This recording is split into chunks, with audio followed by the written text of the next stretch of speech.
جشن غلبه برای تمام خلقهای سوپروری عالم از جمله خلق تاجیک سنه واقعا مهم و فراموش نشونده می باشد. زیرا تاریخ بشر چنین کارنمایی و جانبازی های عاموی خلقها را که در دوره جنگ دوم جهان نشان داده بودند یاد ندارد. محض در نتیجه مبارزه فداکارانه و قاطعانه خلقها آتش جنگ دهشتناک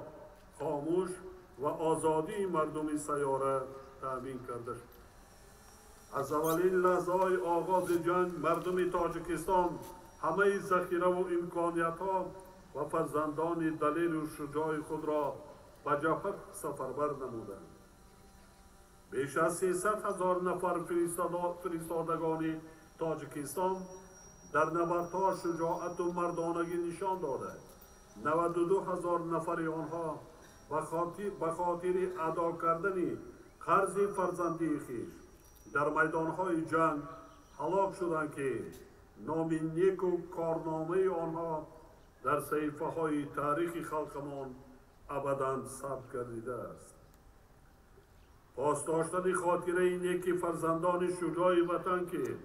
برای زندگی آسوده نسلها جانبازی کردند و سابقه‌داران مهنت که در اخیرگاه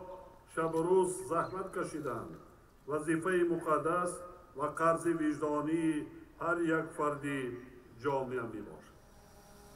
تجلیل همساله روز غلبه بر فاشیسم جهانیان را بار دیگر وادار می سازد که دایر به تحکیم مناسبت های دوستانه، همگرایی و همکاری و تقویت روابط خلق و دولت ها همچون شرط اساسی حفظ صلح و ثبات، بنیاد روزگار آرام و آسوده مردم سیاره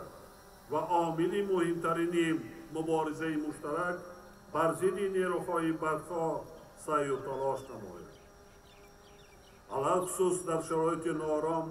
و بسیار مرکب جهانی امروزه که خطرهای نو در آن وسعت بی‌سابقه پیدا کرده، مردم سیاره را به نگرانی و تشویش جدی روبرو کردند. ترغیب و تشویق صلح و ثبات، دوستی و همکاری و متانت و شجاعت فرزندان وطن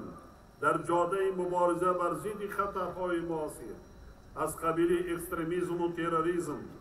ملتگرایی و نجات پرستی و دیگر ظهورات ننگین و خطرناک،